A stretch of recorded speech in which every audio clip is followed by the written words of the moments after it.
Clara's eyes narrowed as she kept her gaze fixed on the man. Her hand hovered near her gun, but she didn't pull it yet. Not yet. She needed answers, and she couldn't let fear cloud her judgment.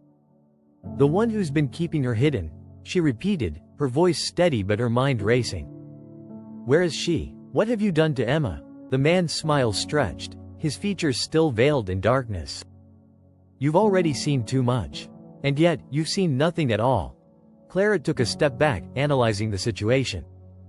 She had no idea who this man was or what he was implying, but one thing was clear. He knew something about Emma's disappearance. And the fact that he was standing in the dark corner of an abandoned mansion only added to the mystery. "I'm not leaving without answers," Clara said firmly. "Tell me where she is." The man chuckled, the sound eerie and hollow. "Answers? You think you're entitled to them? You're in her world now, detective. Not yours. And the truth?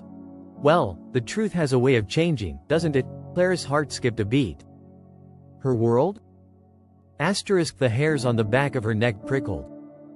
It didn't take a seasoned detective to realize something was wrong. This wasn't just about a missing person. This was something far more twisted. Suddenly, the floorboards creaked behind her again.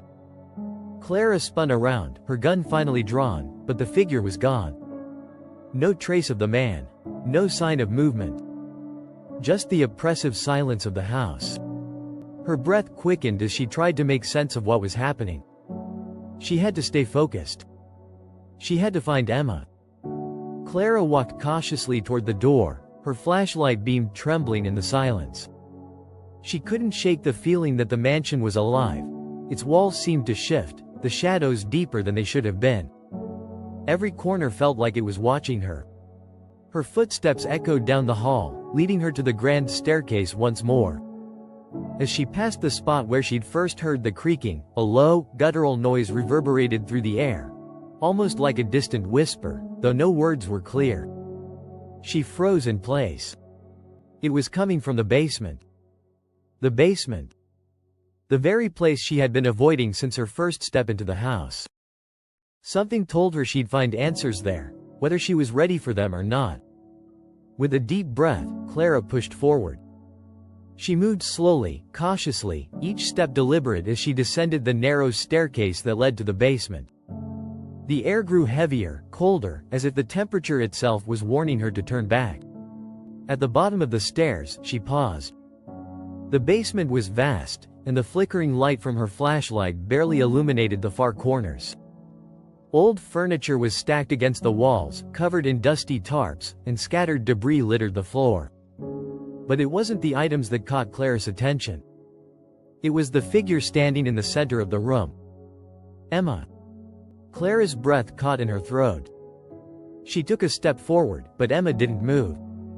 The young woman stood perfectly still, her back to Clara, her shoulders hunched as though burdened by some unseen weight. Her hair hung in front of her face, obscuring her features. "Emma?" Clara called softly, unsure if the woman would hear her or even respond. For a moment, there was silence. Then, Emma slowly turned, her face pale, eyes hollow and wide with fear. "Detective," Emma whispered, her voice trembling. "You shouldn't have come here. You don't know what you're dealing with." Clara's heart sank. "I know you've been scared, Emma. But I'm here now. You're safe." Emma shook her head slowly, tears welling up in her eyes. "No, no one is safe here. This place, it won't let me leave." Clara took another step forward, her voice soft but urgent. "You don't have to be afraid. We'll get you out of here. I promise." Emma's hands clenched at her sides. "It's too late," she whispered, her voice breaking. "You don't understand. He's not just a man. He's something else. This house, it doesn't want us to leave." Clara's mind raced, the words crashing against each other. "Who? The man I met upstairs?" Emma nodded, her eyes wide with terror. "He's the one who's been controlling everything. He's been watching us, always watching. And he's not alone." Before Clara could respond, the faint sound of footsteps echoed behind her. Slowly, Clara turned, her heart pounding. Standing at the top of the stairs was the man. The one who had been following her through the mansion. But now, he wasn't alone. Figures emerged from the shadows, their forms indistinct, their faces hidden behind a veil of darkness. The air seemed to crackle with something unnatural, something ancient.